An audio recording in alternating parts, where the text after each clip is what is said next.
Assalamualaikum warahmatullahi wabarakatuh. Salam sejahtera bagi kita semua. Shalom, Om Swastiastu, Namo Buddhaya, salam kebajikan. Baiklah, saya akan melaporkan hasil praktek bimbingan lapangan pada Balai Rehabilitasi Penyandang Disabilitas Fisik Wirajaya Makassar. Dan selama 10 menit ke depan, Bapak Ibu akan mendapatkan informasi seputar pelayanan sosial pada BRSPDF Wirajaya ini, sehingga Bapak Ibu sekalian sekiranya memiliki sanak famili, tetangga, atau bahkan Bapak Ibu sendiri yang berniat untuk mendapatkan pelayanan rehabilitasi sosial ini, maka dapat menyimak apa yang saya sampaikan. Balai Rehabilitasi Sosial Wirajaya Makassar merupakan salah satu unit pelaksana teknis Kementerian Sosial Republik Indonesia yang memiliki tugas menyelenggarakan rehabilitasi sosial lanjut bagi penyandang disabilitas. Balai ini beralamat di Jalan Andi Pangeran Petarani Makassar, tepatnya di kilometer 4 atau lebih jelasnya di dekat dengan flyover Makassar.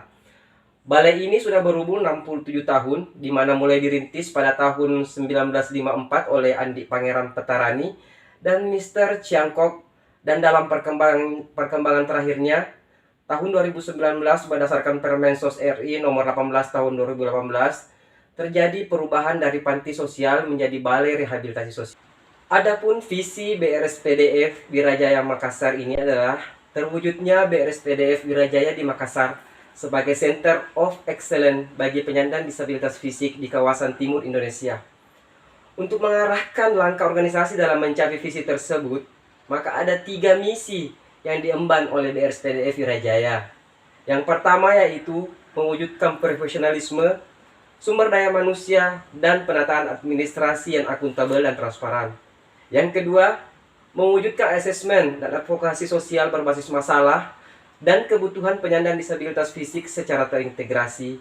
Dan yang ketiga adalah mewujudkan layanan kesejahteraan rehabilitasi sosial dengan pendekatan metode dan teknik pekerja sosial. Adapun tugas pokok dari Wirajaya Makassar ini adalah secara umum adalah mempunyai tugas melaksanakan rehabilitasi sosial terhadap penyandang disabilitas fisik.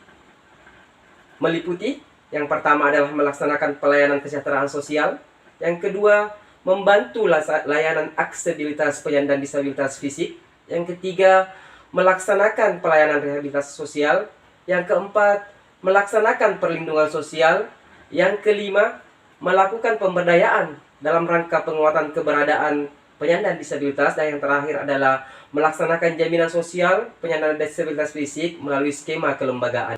Dalam rangka mendukung tugas daripada BRSPDF Wirajaya ini, maka fasilitas sarana dan prasarana penunjang yang ada di BRSPDF Wirajaya di Makassar antara lain, yang pertamanya adalah gedung perkantoran, yang kedua adalah geraha atau asrama putri dan putra, yang ketiga adalah ruang terapi vokasional, yang keempat adalah gedung olahraga, yang kelima adalah sarana ibadah, kemudian ada aula, ada pula laboratorium komputer, kemudian ada pula perpustakaan, laboratorium peksos, bengkel portase, sarana kesehatan poliklinik, fasilitasi transportasi, dan yang terakhir yang terbaru adalah sentra kreasi atensi.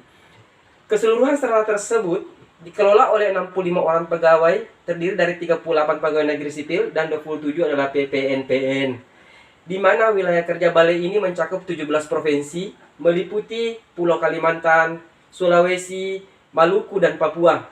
Bisa Bapak Ibu semua bayangkan dengan cakupan wilayah kerja yang segitu luas, dengan hanya didukung oleh 67 orang, maka dapat dikatakan bahwa jumlah sumber daya manusia yang dimiliki oleh BRSPDF Wirajaya saat ini tidak representatif untuk mengakomodir wilayah kerjanya.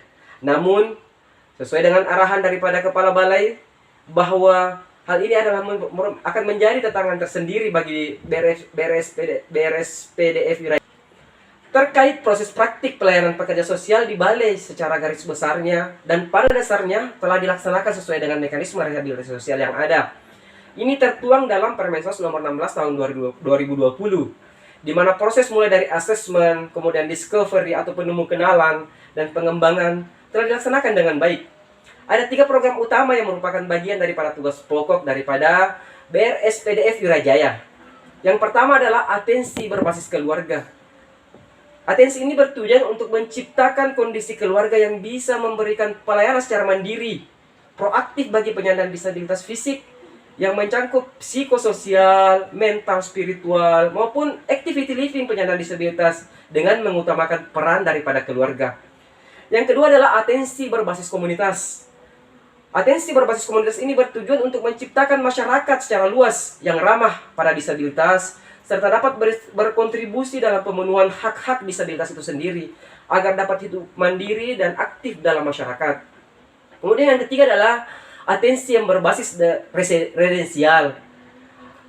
Atensi yang berbasis dengan residensial ini dilaksanakan melalui program Tempo Leicester dan daycare rumah layanan inklusi, aktif, sejahtera, dan mandiri.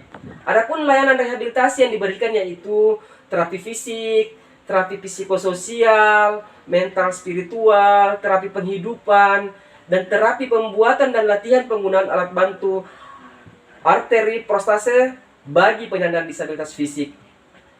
Tentunya, terapi-terapi tersebut diberikan kepada penerima manfaat berasal dari berbagai profesi sesuai dengan hasil asesmen dan evaluasi yang dilakukan. Pada tahun 2021, yang menjadi target output daripada BRSPDF Wirajaya adalah sebanyak 2.400 penerima manfaat, di mana sampai dengan bulan Agustus 2021, sebanyak 41 penerima manfaat telah melakukan atensi berbasis residensial dalam balai. Adapun bimbingan keterampilan yang dapat ditemukan dalam balai yaitu pertama adalah keterampilan penjahitan. Keterampilan penjahitan ini dibagi menjadi dua, yaitu penjahitan pakaian pria dan wanita. Kemudian keterampilan percetakan atau sablon. Kemudian keterampilan elektronika, keterampilan otomotif, keterampilan fotografi, keterampilan tata rias, keterampilan pertukangan kayu. Adapun faktor yang mendukung dari atensi berbasis residensial ini adalah adanya dukungan yang komprehensif dari semua pekerja sosial maupun pembina yang ada dalam balai. Yang kedua, sarana dalam balai yang tersedia itu cukup memadai.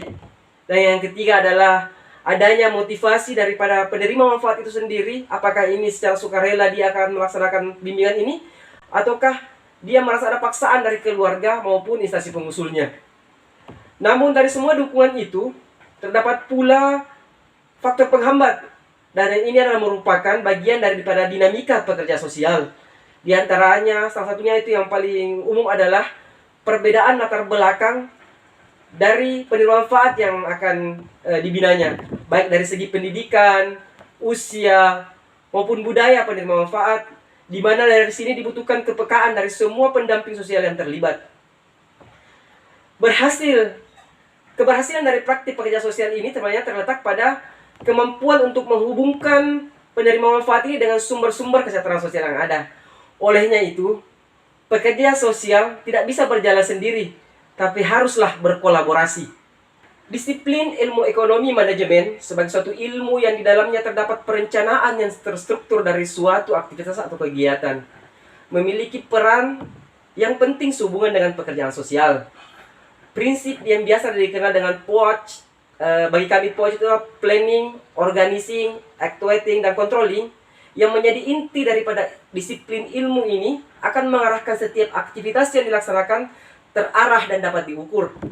Selain itu, ilmu ekonomi sebagai sebuah ilmu atau ide-ide yang memiliki terobosan dalam mengembangkan keadaan ekonomi masyarakat sosial dapat dimanfaatkan dalam mengembangkan perekonomian dengan mengarahkan penerima manfaat terhadap pengembangan kemampuan sesuai dengan kebutuhan pasar.